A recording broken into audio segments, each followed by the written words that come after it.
It's time for a quick shout out to some of our friends. The Old School Mini Bikes and Parts Facebook group. The Strictly Vintage Mini Bikes and Go-Karts Facebook group. The All About Mini Bikes Facebook page. Genuine New Old Stock Vintage Parts. The Vintage Snowmobile podcast.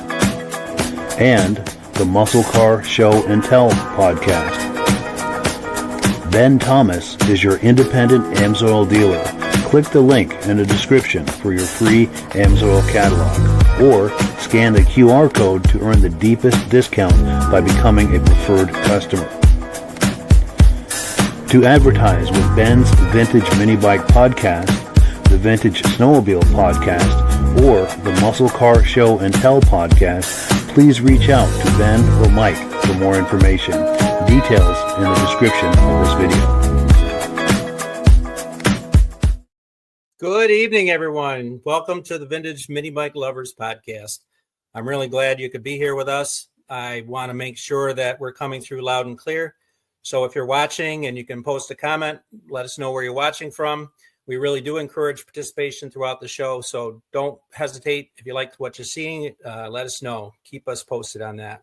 So we've got a nice show lined up for you today. We've got some videos from Jerry Mattox, and we're going to be talking about really the importance of mini bikes. As you know, the mission of the podcast really is to highlight the stories of the modern day vintage enthusiasts, the people that grew up with these bikes, and the youngsters that are getting exposed to them too.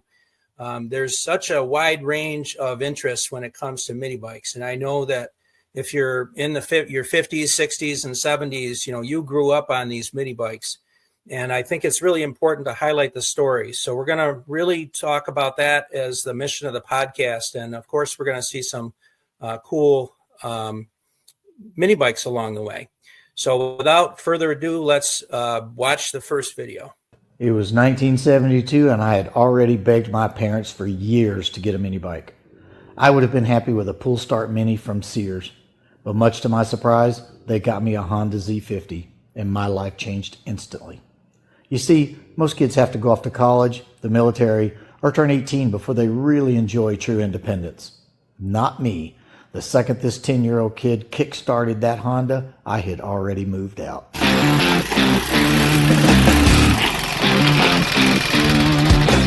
Oh, it was 1972. I was only a lad, but this is the bike that set me free.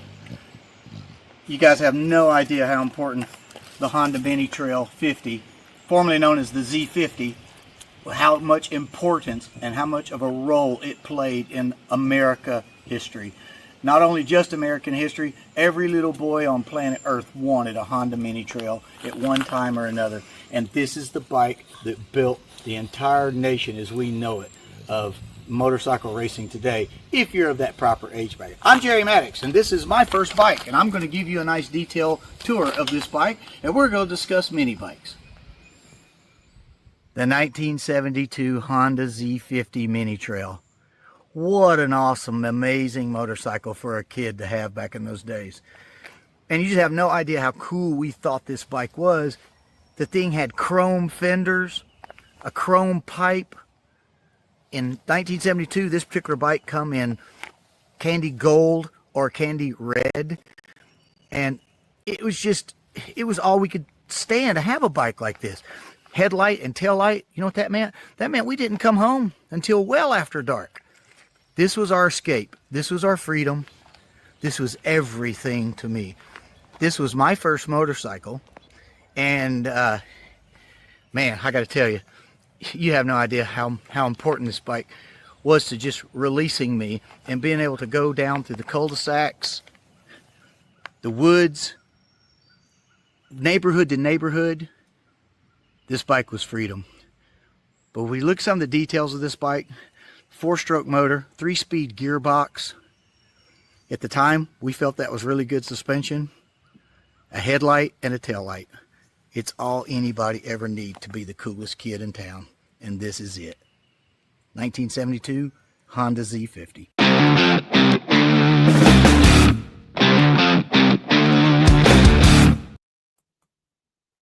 That was quite a video.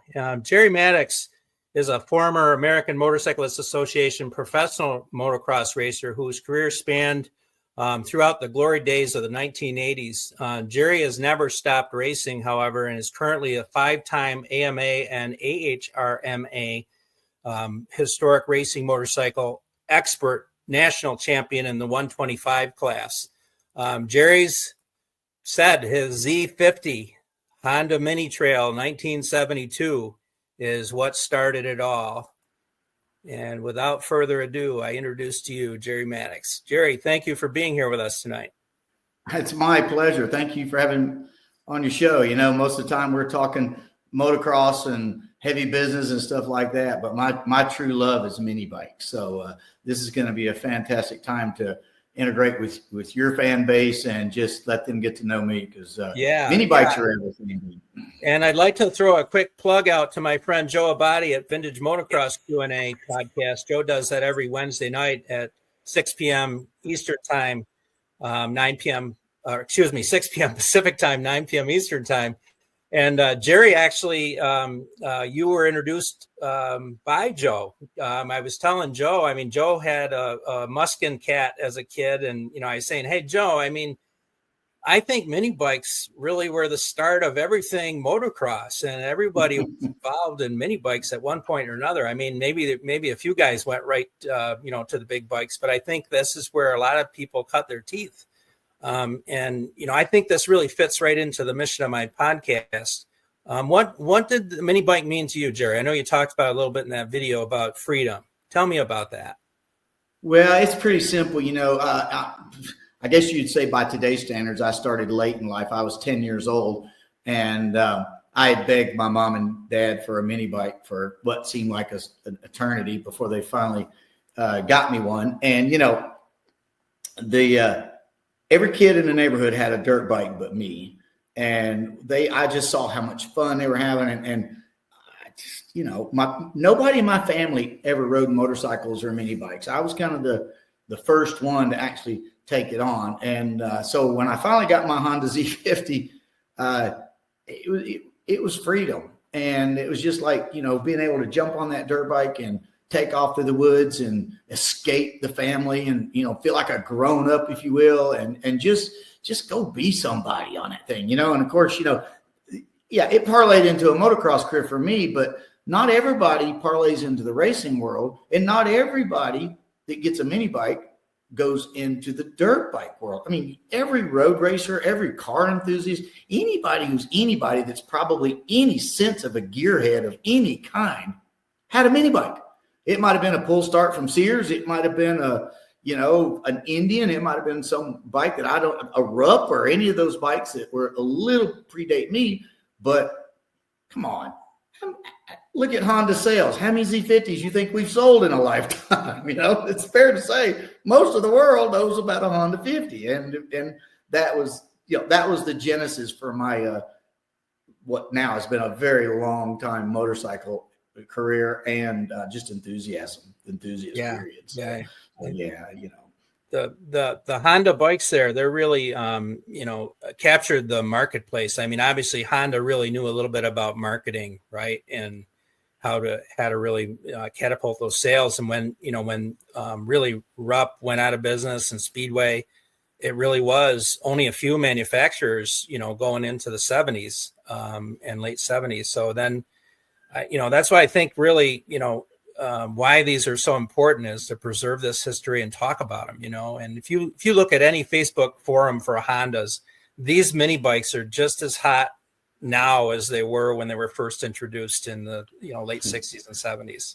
According to some of the prices, maybe even more so in demand than they were back then. It's a little creepy, but to your point on Honda, I wish I had some ads prepared for you, but in my mind, I remember all the Honda ads, and the Honda ads were always touting family. They would show a picture of a family out in a campsite somewhere, and one of them would have a QA50, and the other one would have an SL70, and another one might have an SL100. It showed that Honda had a bike for every person in your family.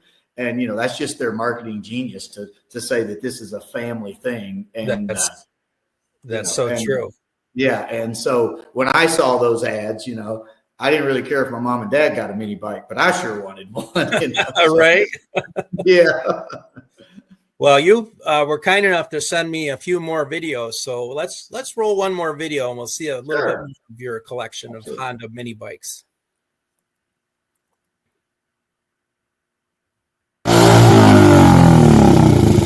Oh man, look at this 1971 Honda QA50.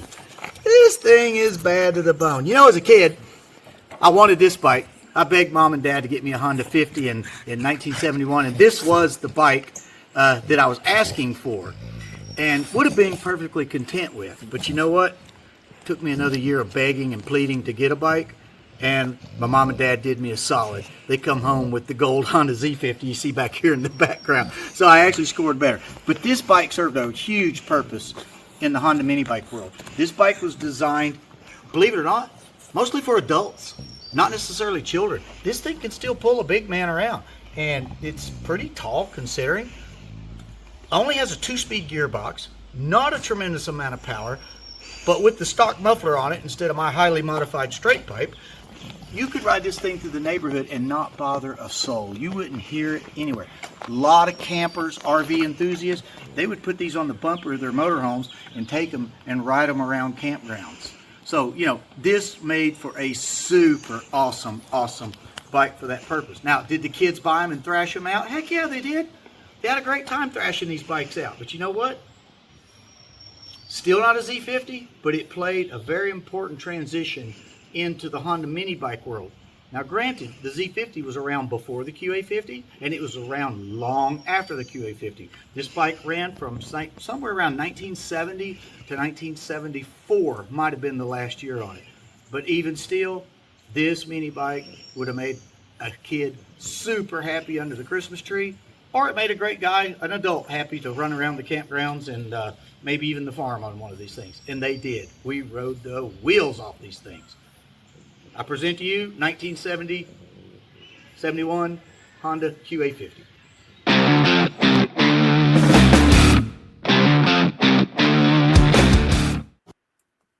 That's great, Jerry. That bike is so cool. It's so cool. I watch my kid who's now turned 20, and I watch him jump on our QA50 and ride it around the yard, and more about him later. But I'm just trying to visualize. I jumped on a QA50 and rode my friend's QA50 when I was just barely 10. Here he is, 20 years old, 1,000 years later, by the way, and he's enjoying it just as much as we ever did. Yeah. Speaks volumes on having a mini bike, no matter what the brand is. Timeless, right? That's Timeless. the enjoyment and the tide to our youth, and creating those new memories, those mini bike memories. Everyone really talks about it. And I know we're kind of stuck on Hondas because I was stuck on Hondas, but the QA50, the Z50, that wasn't the only thing running around out there that was so cool. Suzuki made a product called the Trail Hopper, and the Suzuki Trail Hopper was a little 2-stroke 50. It had a weird body style on it, and but one day I had my Z50 and my neighbor had a Trail Hopper, and of course, we're going to drag race because that's what you do when you're kids on mini bikes. And we're just going to find out who's got the fastest mini bike in the world. I am sad to tell you that Trail Hopper wore me out. It was so much faster than my Honda 50, right?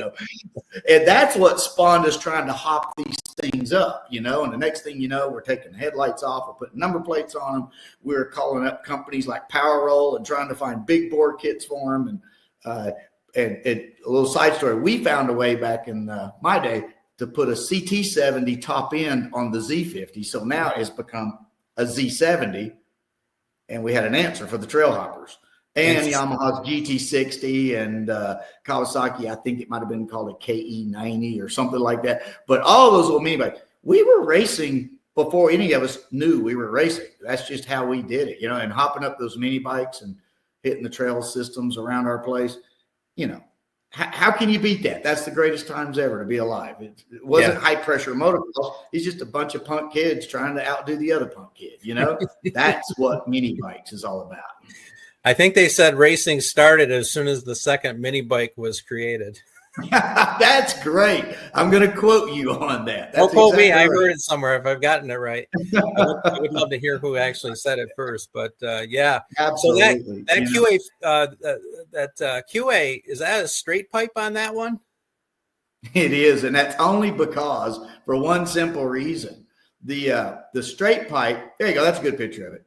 The straight pipe is because a stock NOS, new old stock muffler for a QA50 is what we call in the business a unicorn product. You won't find it. And if you do, major bucks, okay? So all of my 50s and all of my mini bikes for that matter, we're not trying to build Mecum auction $10,000 mini bikes. We're trying to build a cool mini bike so we can ride them. And we ride them at the motocross races. We ride them at mini bike events. We ride them anywhere, parades, anywhere a person might like to see the vintage Hondas. So I had to makeshift some sort of an exhaust system on it. And Sure. And to your point on the straight pipe, my QA50 is a little loud coming into the parking lot. It is. Back on a stock QA50, that would be considered the first electric bike for the adult RV market because it was so quiet. You could take that off the back of your motorhome and ease around a campground and not bother anybody. Nobody was offended back then that you rode a QA50. It wasn't like a Harley Davidson coming down the highway, you know, with straight pipes on it. And so that's kind of my point about the straight pipe on my QA50. I would prefer to have a stock muffler on it, and I just don't have access to one yet. But if I find one, I'll quieten mine down. But they really were, that bike was designed kind of for an adult to run around the neighborhood and not offend anybody. And all those Honda mini bikes were, but the QA50 in particular. So that's the story on the straight pipe. You called it a unicorn item, but I think the problem really is not so much that it's a unicorn; it's made of unobtainium. Isn't that really the problem? Unobtainium.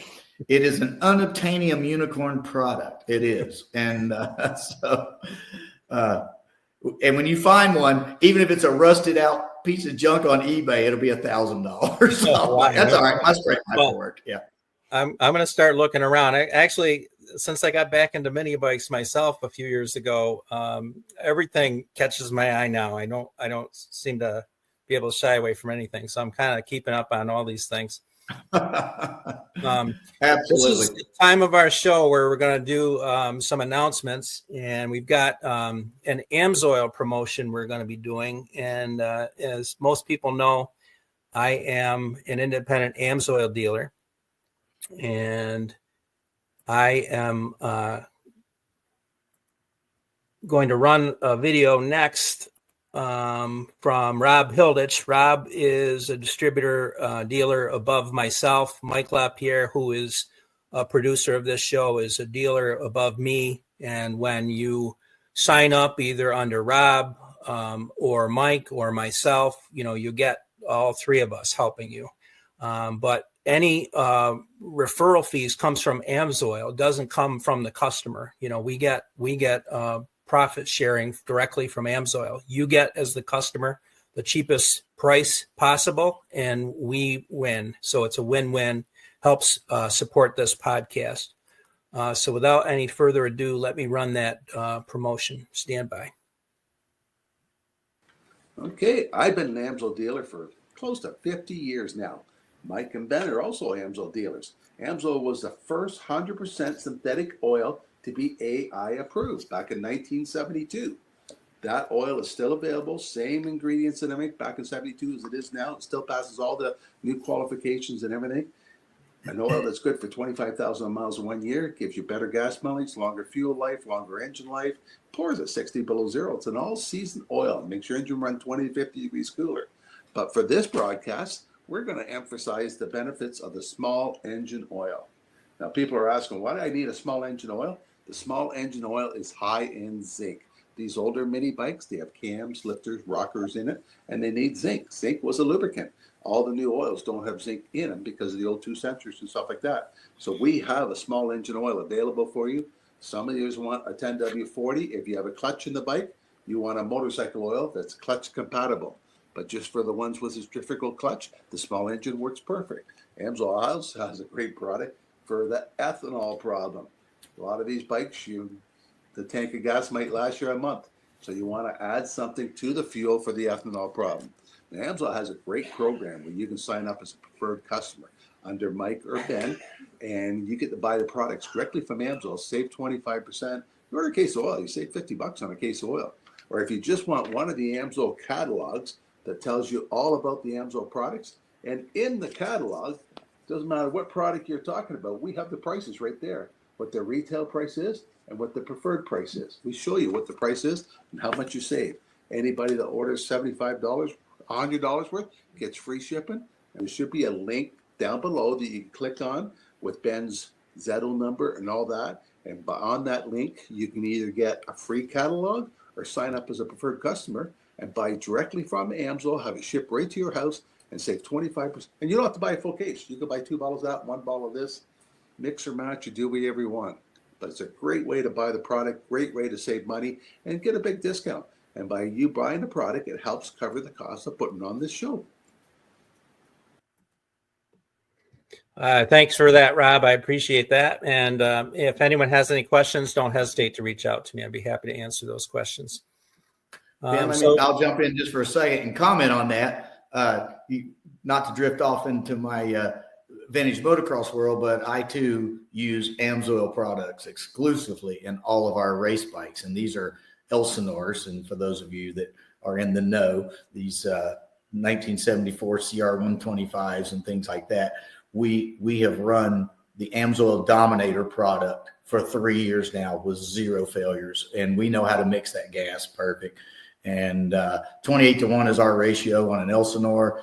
And I'm running the same cylinder that I've been running since 2022 with no issues at all. And I also use the AMSOIL Dirt inside of our gearbox for our clutch and transmission oil. So I'm a big AMSOIL fan.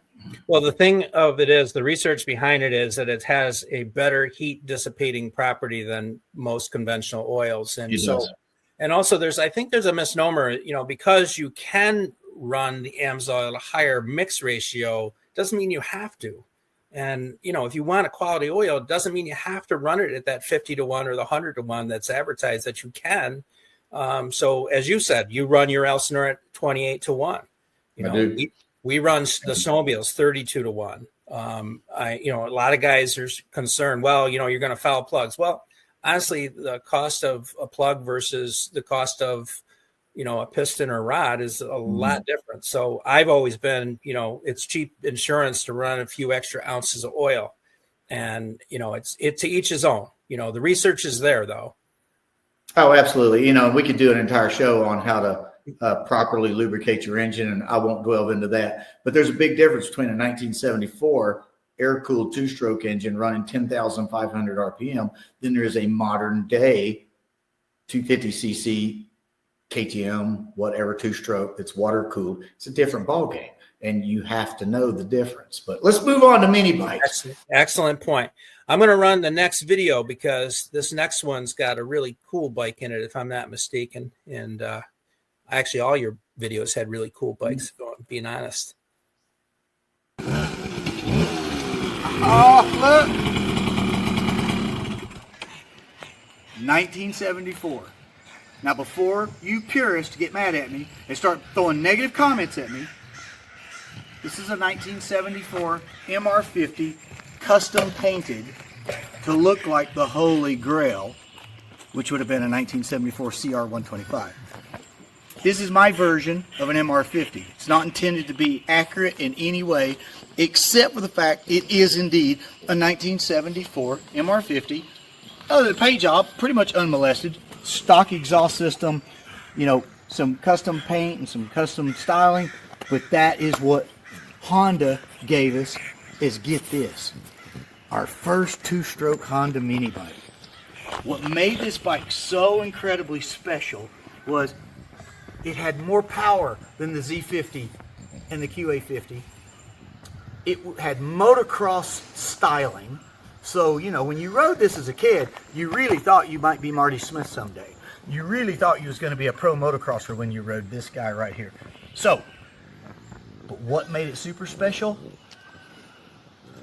If you look on this handlebar right here, that's a real live clutch lever. This bad boy had a 3-speed manual transmission Little Junior had to learn to ride a clutch. And that made this bike so awesome. Kids all over America were hopping these things up with DG heads and bigger suspension and trying to make them as fast as they could go. And out in California, they were racing the wheels off these things. Now, I personally did not have an MR50. I had gotten a little old by the time this bike had come out, and I had moved on. But this bike was only a 2-year model, 1974 and 1975. And in 1974, it was all red. And in 1975, it looked like a CR125, kind of like this one does, but it was all silver with a red top on it because that's the year the CR125 looked like that. So it was very much in tune with trying to get the little kids to appreciate the Honda Elsinore line, which this guy gets to be called an Elsinore just like the big boys did. So they were selling these things like crazy. Do you know this bike could have been bought for $300? That is amazing. I wish I'd bought 100 of them. But anyway, that is the MR50, 3-speed manual gearbox, 2-stroke engine, better suspension than our earlier 50s. Every little kid's motocross dream.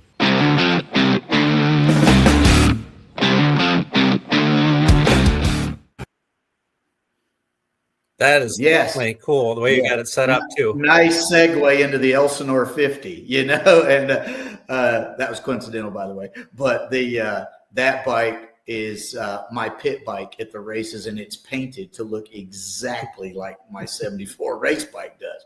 That's why it looks that way. Purists get mad at me because they think I destroyed the motorcycle because it's not the original colors. Two types of people out in the mini bike world, guys. There's the kind of people like me that just want a cool mini bike, ride it around and make it, look cool and be a good Honda and whatnot. And then there's the purist, and they get mad at you if it doesn't have the right knobbies on the tire, if it doesn't have the right spokes in it, or if it's, it's got to be absolutely OEM Honda perfect. I annoy some of those people, but hey, my bikes are still here and they run. But that MR50, back to the Suzuki Trailhopper, the little combative thing we talked about, that MR50 would slaughter a Suzuki Trailhopper. So all my Honda boys were getting revenge by the time that bike comes out. And but yeah, that was kind of the first. It wasn't the first racing mini bike per se, but and Honda, as much as you want to try and say they created it to be a race bike, it wasn't really created to be a race bike as much as it was created to, because at that time, the CR125 was selling millions of bikes. Motocross was coming into America, is coming into mainstream America with racers like Marty Smith. And Honda, back to our original conversation about the ads they run, they knew how to attack the kid market. So they gave us a 2-stroke Elsinore for all the kids. Well, as you can imagine, we didn't just take the bike and trail ride on it. It kind of created the mini class in motocross. And next thing you know, there's an MR50 or a 50cc class in the early 70s. And now all the hopped up Z50s and little 4-stroke mini bikes and everything, they're just getting slaughtered by that MR50. And of course, it wasn't long after that the other big manufacturers started manufacturing their own version of those things. And that has parlayed into one of the biggest markets in today's world, and that's 50cc motocross racing. And we'll talk more about that someday, but that MR50 started it all. So I'm real proud to have one.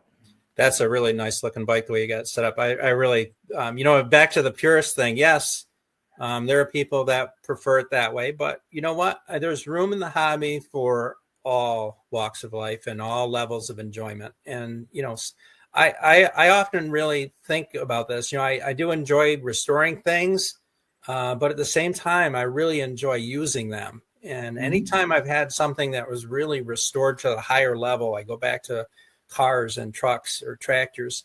I don't feel like I want to use them anymore. I've painstakingly got the cast iron exhaust the right color, and I don't want to have to go back and redo it. And then when you use stuff, it really impacts that. So I find, especially in my snowmobile hobby, our club's mantra is we like to ride.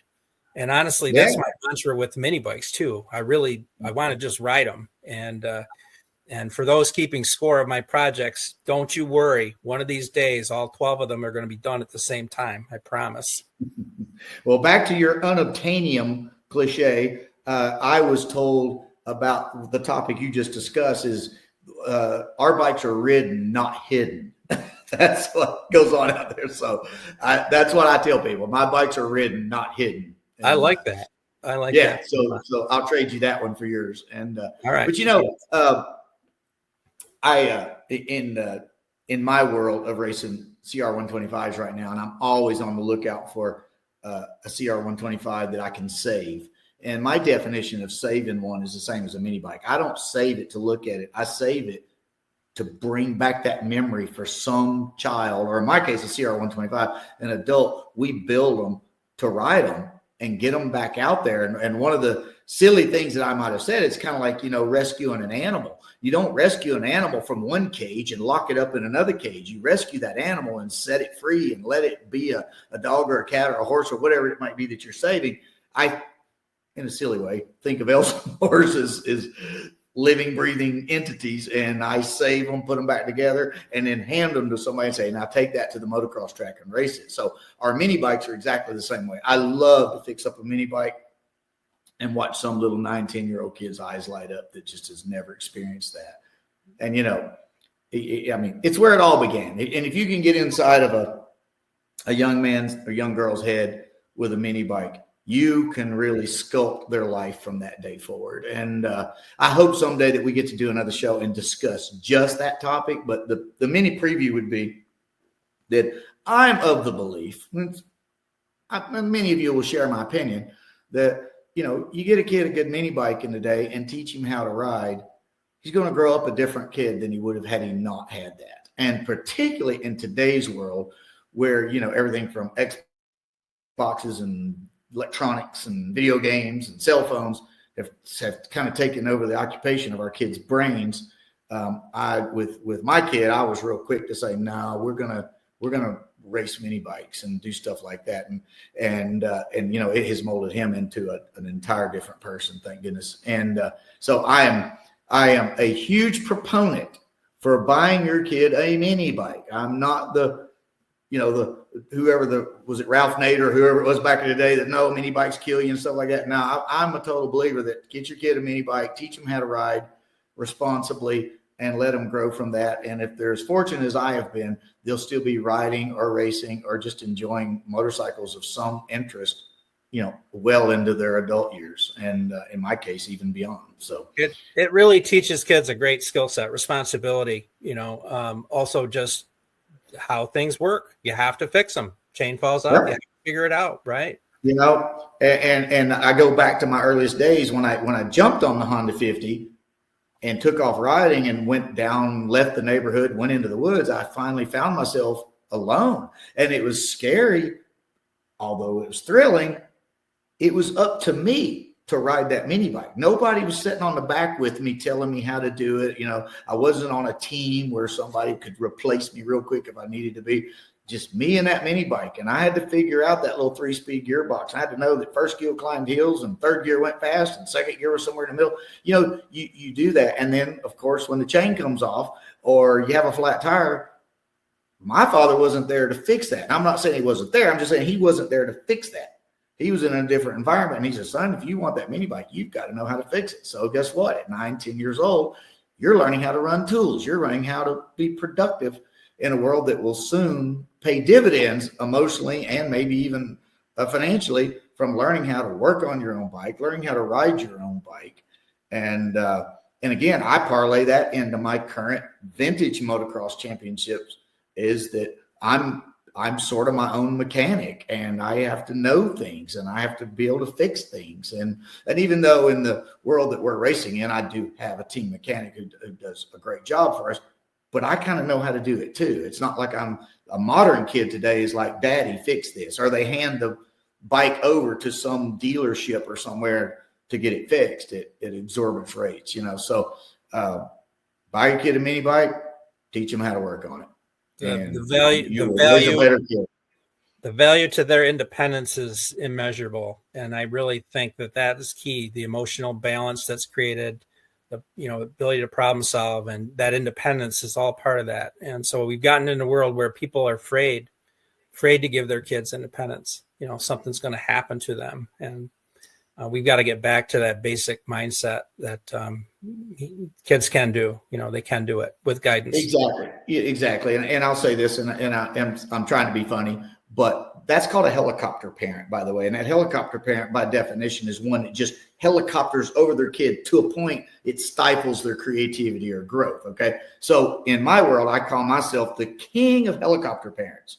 And that's because, and I have photos of this, maybe I'll show you someday, is when my kid goes out onto the track to race, and again, he's an adult now, I'm right there with him, beside of him. And I have pictures of us sailing over big jumps, and I'm kind of looking down on him. And that's my version of being a helicopter parent, is making sure he's riding that motorcycle right on the track. So. Who's faster, you or Ryder? Oh, never mind. Let's go to that next video. We don't have to answer that question right now. Yeah. Well, he is by a lot. All right.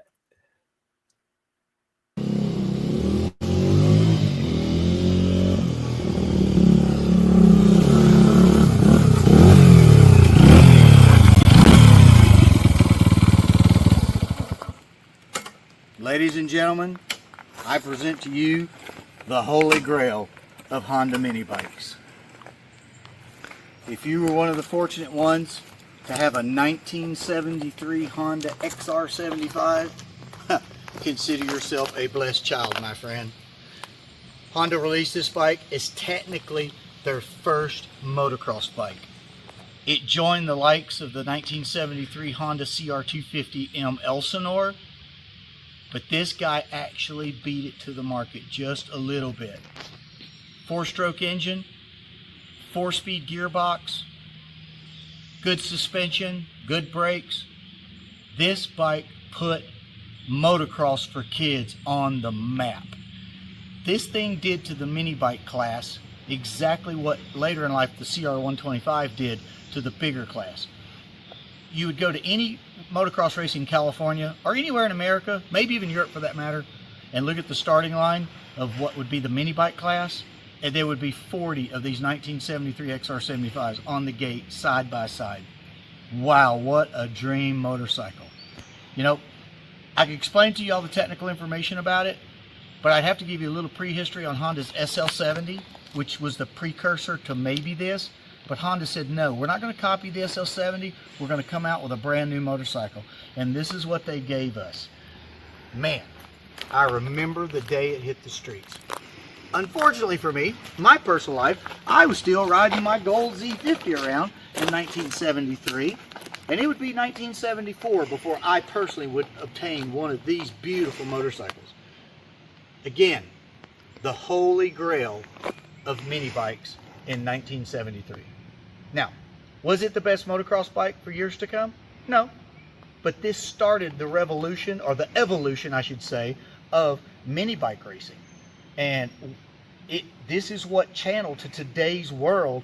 When you go to the starting gate in 2025 and you look at all those crazy kids riding those super fast mini bikes, this is where it began, right here. So, gotta respect this bike. You have to respect it.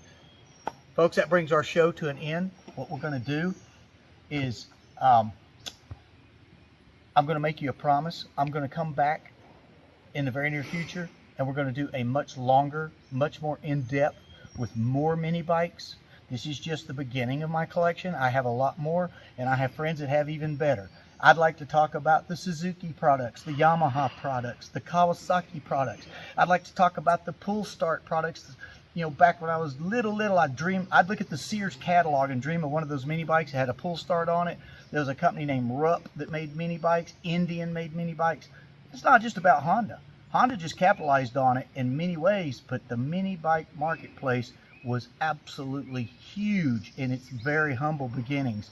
And I hope to bring that back to you in a full podcast, and the ability to just explain the differences and who had them and who didn't in a much better way. So for that, I thank you. I hope you enjoyed my mini bikes, and man, I'll see you soon. I look forward to it. Thank you for tuning in with us.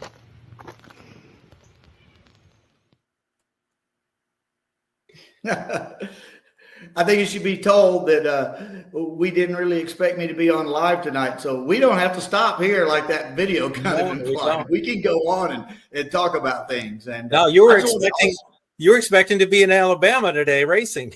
I was, and I did that yesterday and got that out of my system, and here we are. But you are correct. You know, I want to make sure that your viewers, if they have any questions or if they have any comments or anything about any of those motorcycles, if they saw anything weird or out of place, I'd love for them to bring it to my attention and give me a chance to offer up any information on why things are the way they are. So again, I'm trying my best to watch the questions, but if you see something or anybody has a question, I'm an open book and I would love to answer your questions for you. Would it be fair to say you were brand loyal through and through? I bleed red, and that's Honda red. But yeah, so why am I such a Honda fanatic? It's kind of silly in some ways, but because Honda was my first mini bike and my first taste of motorcycle world, there was that loyalty. Honda had dealerships that you could go into. It's hard to go into a Rupp dealership where I lived, or some of those other oddball mini bikes. The Honda was just so mainstream. So that kind of got my attention. But once I got onto the Z50, there was a kid named Jeff Ward who was racing Honda XR75s from California. And he went on to be a superstar motocross racer, household name in the motocross world, Jeff Ward. But he made that Honda XR75 famous. I wanted to be like Jeff Ward. So my next bike was a 1974 XR75. That kept me on Honda. Well, about the time Jeff Ward kind of become, so there's another kid from Southern Cal named Marty Smith came along, who was the most teenage idol ever in motocross, brought that CR125 to us, and it was game over. I was Honda to the bone from there, and I stayed on Hondas all the way through my amateur career, and I was blessed enough to get Honda support from the factory to continue my racing as a professional. And so coming through life, I went through Hondas with straight into the four-stroke revolution with the Honda CRF 450 lines and stuff like that. And so I've been a Honda guy to my dying end.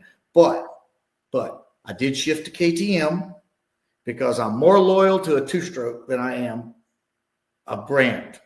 And as I moved into my KTM world to race hair scrambles and some things like that, my kid came along racing, and the next thing you know, he's riding for KTM and he's doing the KTM thing. So we get to the end of that maturity rate, and flashback to 2-3 years ago, it come time for me to get back to my roots and become who I really am. And that person is a Honda CR125 pilot. And that's where I've been doing ever since. So, to say I'm loyal to Honda, to a fault, my friend. I've ridden Hondas when I shouldn't have, and I've ridden Hondas in their glory days. So, yes. That's just a good segue to my next video, because I want everyone to meet Kim Thomson. Now, I first met Kim when she provided some video footage through Mike LaPierre. She was at the Goffstown show in New Hampshire showing some of her bikes. And I wish I had put it on the podcast overlay, but she sent me an image of her garage, and I kid you not, it looks like a Honda dealership. She has just a world-class collection, but you're going to see a few of her videos here. So let me run that. I look forward to it. We're here up in Pittsburgh, New Hampshire, at the Vintage Mini Bike and Snowmobile Swap Meet and Show. And show you a few of my bikes. This is a 1973 Honda SL70. And we have also a 1973 XR75. And we have a 74 Honda XR75. That was my bike, Ben. And we go the little smaller guys here. This is a 1974 MR50. They call it the That's baby what mine's supposed to look like. And what's behind that? Is there a story behind that? Why they call it that? Yeah, because of the CR 125s, 250 Elsinores. Sure. They look just like this. So a mini bike, version and of that. They just made a mini version, so they called it a mini Elsinore. Nice. Yeah. That makes sense. And this is the next year, 2 years that they made these bikes. This is a 74 model, also MR50. Then we have, in many people's opinion, the holy grail of a Honda mini bike collection. This is the 1986 Z50 RD, nicknamed the Christmas Special. A lot of kids got those for Christmas, I'll bet. I'm sure. Is that why they call it that? I think it was the time of year they came out. Rumor had it, or story has it, that these were given to Honda dealerships. Only so many. They only made so many of these bikes. It's very questionable on how many. Arguably, a lot of people just don't know really how many that they did make of these. Sure. But they did come out right around Christmas, so that's why they called it the Christmas Special. Sure. And I'll bet it would be fun to see the look on a kid's face when they get this for Christmas. Oh boy, I would have been. I want to see a pretty smile from ecstatic. ear to ear. For sure. Yeah. But yes, please continue. And this is the first year of Honda's Mini Trail, 1968. They made them in 2 color versions, the yellow, and then here we have the one in red. Oh, nice. So one of each. Yeah, one of each. Outstanding. 1968. This one's kind of a neat little, more of a rare bird. It's a very early production model. It was one of the first 100 made. And this was actually a factory error. They call this a slant guard because this guard was supposed to come straight across here for safety reasons, not to get burnt on this pipe. And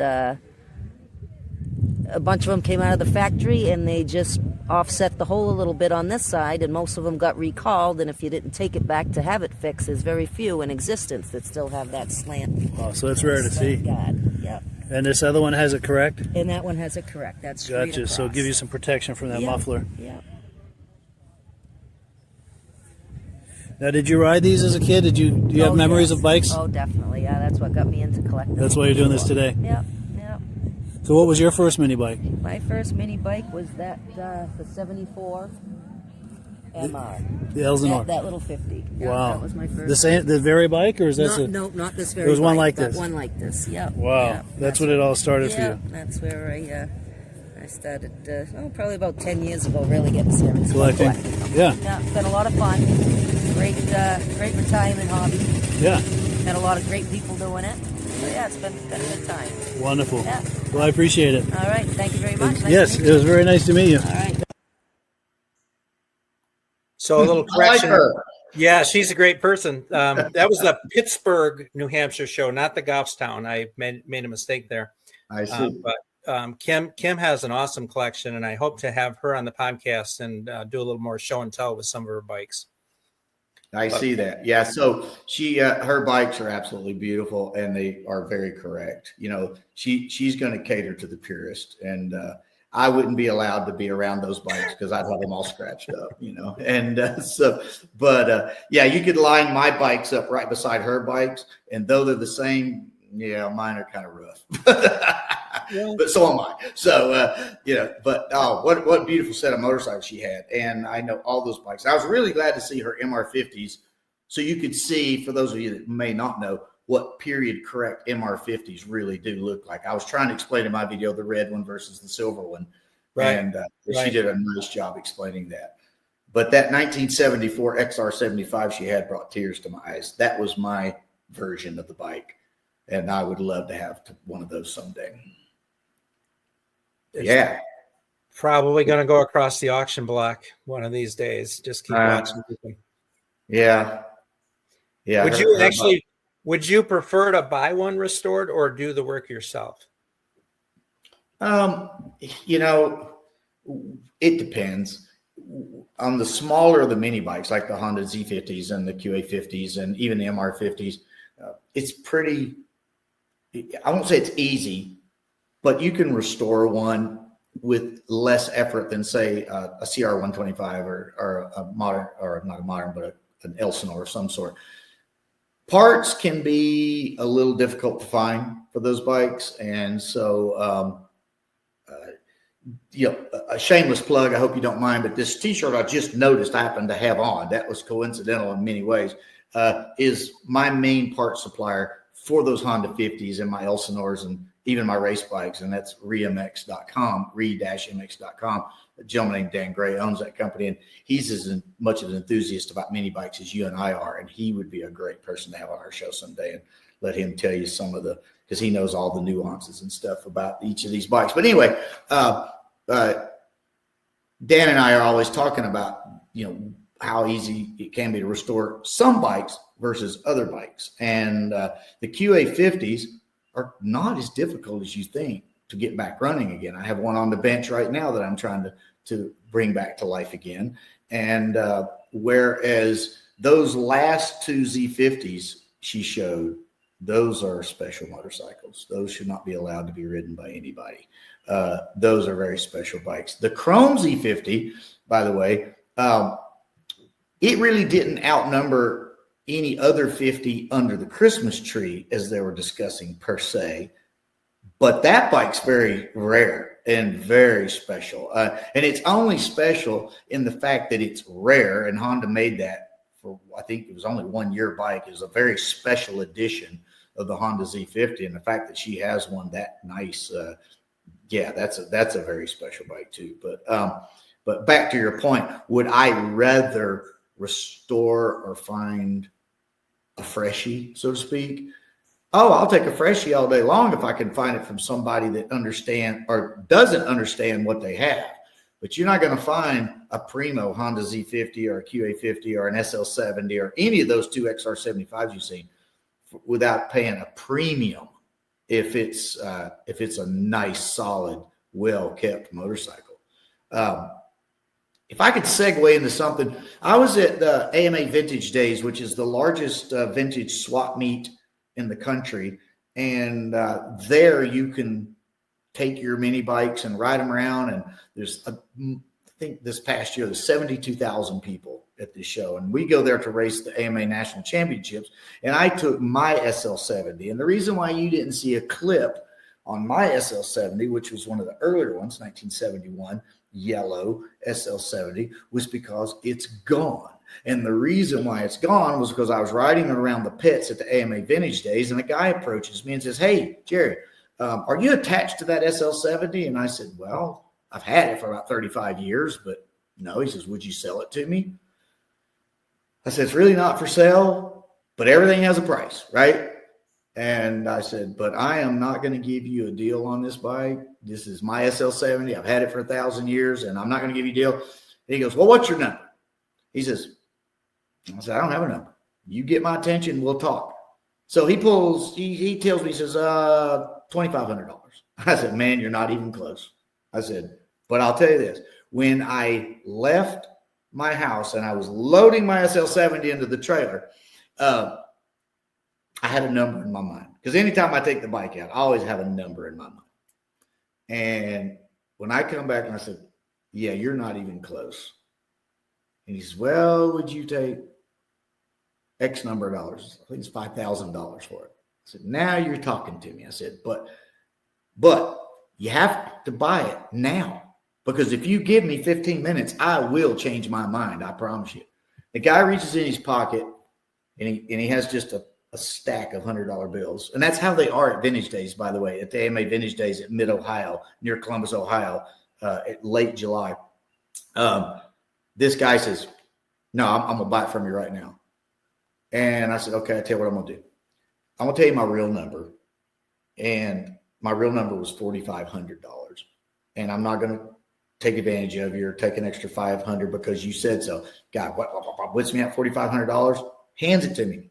I don't know the guy's name, guys. Anybody's watching this? I have no idea who he is. So if you're watching, call me. He gives me $4,500, gets on my SL70. It's covered in dirt. The chain's loose. It probably needed the oil changed.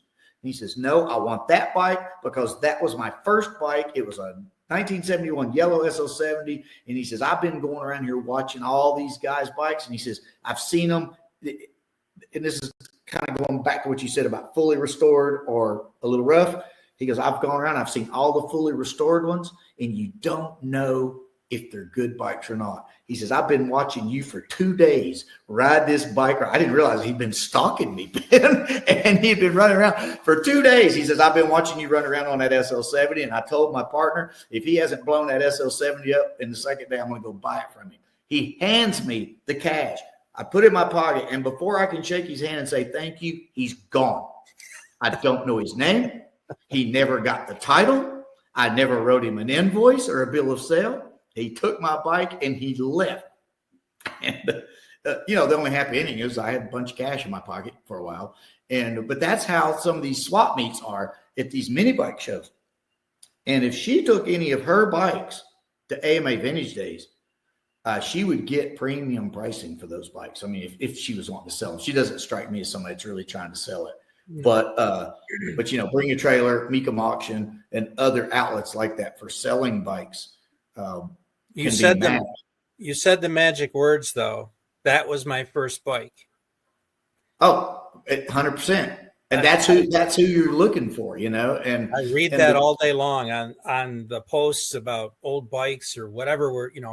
I had that bike, or I want that bike because I had that bike, and it's really, that's what fascinates me. And that's what I really enjoy about seeing bikes and talking to the people. This next clip we're going to run is actually another brand that I'm very fond of, the Gilson brothers brand of mini bikes. They made bikes for Montgomery Wards, and they also marketed them as Gilson, and also the parent company, Alice Chalmers. You can still see some bikes that were branded Alice Chalmers. I really think these are really well-engineered bikes, and they're really cool. I've gotten several projects going, and I've got my own thoughts about whether I would want a restored bike or one to fix, and we'll talk about that on the flip side. Let me run that video here.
Did you happen to catch that one in the back seat?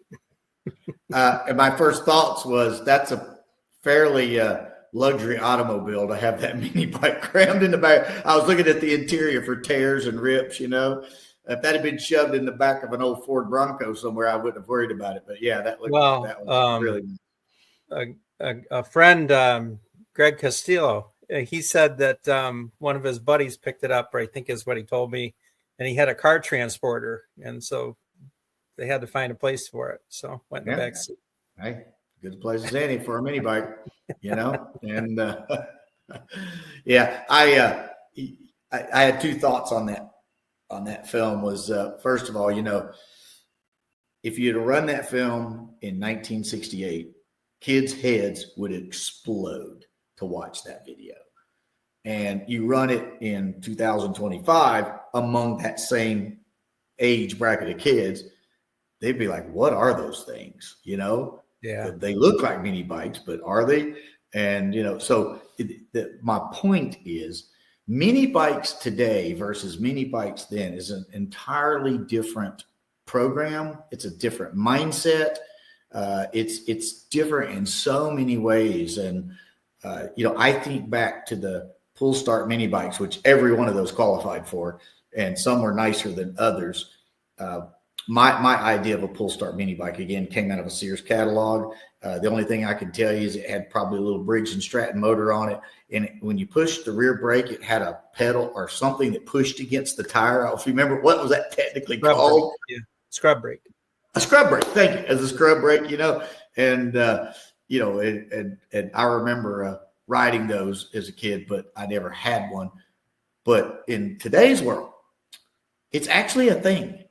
There is a cult, if you will, of kids who go and build these pull start mini bikes and race them. And it's not a big thing, but they don't really understand what they're doing, Ben. They don't understand that they're going back in history. They're not thinking like you and I and probably our viewers are. They're not trying to save another bike. They're just building these contraptions out of these pull start bikes and finding the fun in them again. And, you know, so, you know, I'm going to have to build one of those after watching that film. I need one in my collection, just one for sure. You Definitely. know, I encourage you to find one of those big wheeled versions of the Gilson. They're really a large frame bike, and so adult fits on very nicely.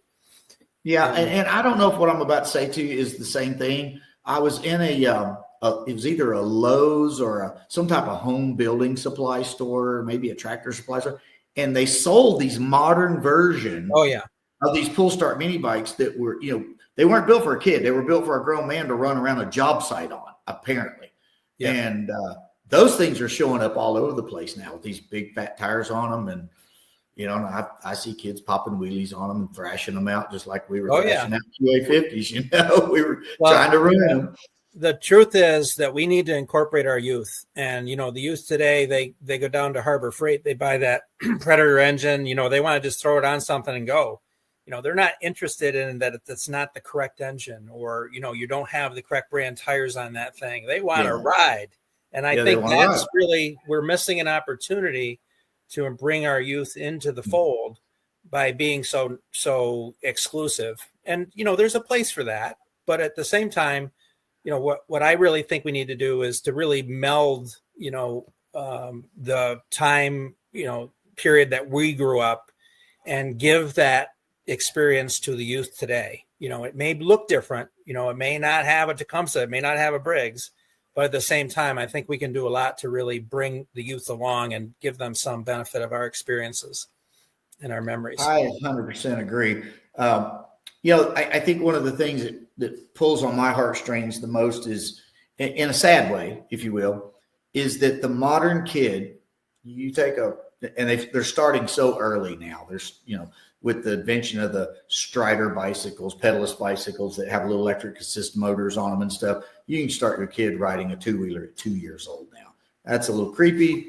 I'm guilty of it. That can happen. But with that said, you know, most of us that are in our age bracket, we didn't really start riding mini bikes till we were 8, 9, 10, 11, 12 years old. These kids are starting today at just pretty much out of a diaper. They're riding bikes of some sort.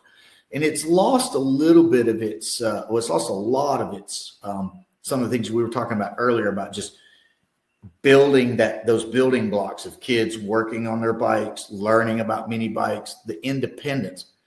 And this is why I said that. And this is really sad, folks. I don't mean this to be a Debbie Downer, but these kids today, my kid is 100% guilty of it because of me. We're buying them mini bikes at 4 years old, and we're taking them straight to the racetrack. And they become little miniature professional motocross racers. They bypassed the whole point. And my kid, by the time he was 17 years old, did not know how to ride a motorcycle. Let me be very clear, folks. He knew how to race a motorcycle. One of the fastest kids you'll ever meet couldn't ride a motorcycle for crap. What does that mean? That means he didn't know how to go enjoy the bike. He didn't know how to just jump on a bike and go out into the woods and ride. Everything was a fire drill. Everything was a race. Everything was this. He didn't know how to work on a bike. Why? Because I was his factory mechanic. You know, this kid goes to races and he's got a dad who's a factory mechanic working for him. He goes to the starting line and his job is to go faster than all the other little Johnnies out there on the track. And that's all he had to do. And what did we do? We bred a pro motocrosser, but we didn't breed a true motorcycle rider. So the last few years of my life has been reversing this bad parenting that I did as a racer. And now we can put him on a motorcycle and he and I and others can just go trail ride. We can just go around. And this is so liberating to him. He's feeling the liberation that I was feeling as a 10-year-old. He's now 20 and he's just now starting to grasp it. And so here's the fun part, folks. I looked out the window in my living room the other day and I saw all 4 or 5 of my vintage mini bikes going around the yard, hitting jumps that were made with they took a concrete block and laid a board up on it and made a ramp out of it. And they're jumping these extremely rare mini bikes with no suspension off this jump. And it's him and 3 of his friends. And I looked out the window and I go, yes, finally, they get it. This is what mini bikes are all about. It's not about going to the lineup. It's about going out in the yard and thrashing them things out. You know, I didn't care. If you crash it, we'll fix it. You've been holding out on me. I want that video. I want to run some of that on my page. I promised to get it for you. And I was actually thinking the same thing you were, like, why didn't I film that? You know, but I was just sitting there in amazement, you know, because, you know, as many races as we win or lose together, none of that would have ever happened had I not had that little Honda Z50 just running around the neighborhoods pretending to be as good as these 4 kids are. Exactly. You know, I was just dreaming of trying to be that good. You know, I got to do a couple quick shout outs and then we're going to wrap up. All right. So first, I'd like to give shout out to Mike LaPierre's podcast. He does the Muscle Car podcast. It's a show and tell podcast. He features a lot of great vehicles from around the country, different shows and whatnot. And it's Wednesday nights. He also does on Thursdays the Vintage Snowmobile Lovers podcast. And he's the impetus for why I do the Vintage Mini Bike Lovers podcast. And I want to thank Mike. He does a lot for me behind the scenes and sets me up with StreamYard. Also, I'd like to give another shout out to Joe Abadi, Vintage Motocross Q&A every Wednesday night, 6 p.m. Pacific and 9 p.m. Eastern time. Joe promotes my show week to week, and I want to, pay him back in kindness. He's a great mentor, and I've been working on different ways to format the show, and Joe has been a wealth of knowledge. So I do thank you, Joe, for all your assistance and support in promoting my podcast. Jerry, final thoughts? Yeah, you know, a couple things. I want to parlay off of your gratitude to Joe Abadi. I share that same gratitude. He's been a major proponent in our motocross team in support of that. And when Joe and I talk privately behind the scenes, we're not really talking about vintage motocross. We talk about mini bikes. Joe's a huge mini bike fan, and he would be a great person to have on the show because he has history, and I love everything he's got to say about the mini bike world. But no, I would just like to tell you, buy your kid a mini bike and never sell it. And with that said, I want to show your fans the room that I'm in and what I have done with my son Ryder Mattox mini. Yeah. If you don't mind, if you Yeah, just break the screen up. Okay, so we're in what I call the Ryder Mattox mausoleum. Yes, he's a very accomplished amateur motocross racer and has now won many national championships in the vintage world and blah blah blah. And yes, he's the same kid that did not grow up on a mini bike the way I did. On the back wall, you're seeing 2 KTMs hanging on the wall. One of them is a KTM Super Mini, which means it's a 105cc bike. And the other one was a KTM 85cc bike. Both of those have gone to Loretta Lynn's national championships to compete. As I rotate my camera around in the back corner, that is a Cobra 65 hanging on the wall. And in the foreground is a KTM 125 sitting on the ground. That's a modern bike. That's boring. Behind it is a Cobra, King Cobra 50 on the wall. And then as I come on around, yes, that's one of my Elsinores sitting there. But above the Elsinore is the Cobra 50 Junior. That's a 4 to 6 year old bike that he went to Loretta Lynn's on. And then as I come on around and we get past the other KTM, there's the classic, probably the single most popular mini bike ever invented, the Yamaha PW50 on the lower rack. But way up high is a brand of bike you may not know about. That's called an Osset. And it was one of the first electric bikes to come out in around 2008. It's a trials bike, but before the electric craze took over, Ryder was racing that Osset in off-road events. So, my point, buy your kid a mini bike, don't sell it, put it on the wall and keep it forever. So his next generation can also see what the mini bikes are and keep going. As I'm coming around, yet another KTM race bike on the wall. And then last but not least, another KTM mini bike there. So unlike my father, he did not save any of my mini bikes. I had to go back and rebuild new ones to mimic those mini bikes.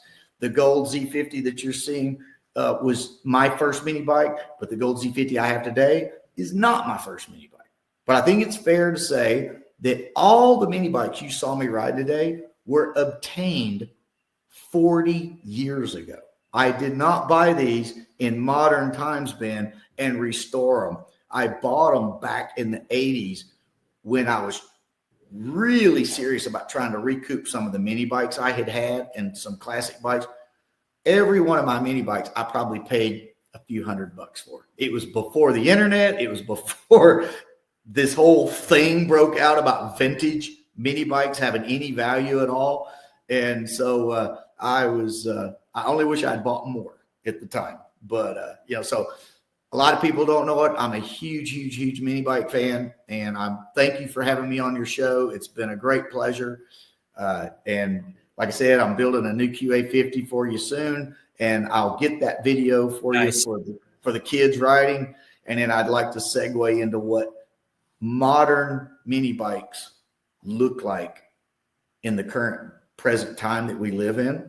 And the sad part that I hate ending a show on is that most of the motocross races at present day are canceling pit bikes for insurance reasons. We have come into a world where we can't ride our mini bikes at amateur motocross races anymore. That has to stop. We have to fight that and turn that around. And I'm going to head that fight.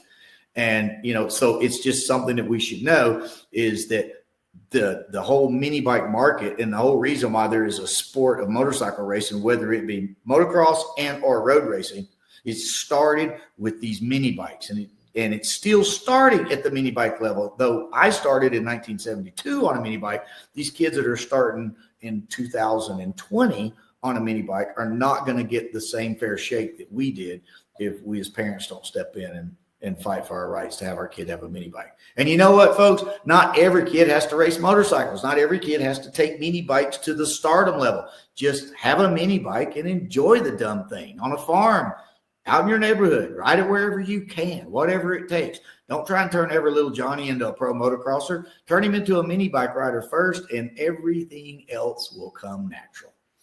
Well, That's my story, and I'm sticking to it, man. I'm all for you on that one, because I'm really surprised that the American Motorcyclists Association really isn't lobbying on that point in and of itself. You know, their whole organization was founded on preserving the freedom of motorcycling, and you know that grassroots efforts is going to be necessary. People getting directly involved. You know, it really would be unfortunate if the suits did this in, because it's really would be an end of an era, truly. With that, I'm going to close down the show. I really do appreciate, Jerry, you being here. So thank you very much. I want to again thank all the supporters of the show and the viewers especially. Thank you very much.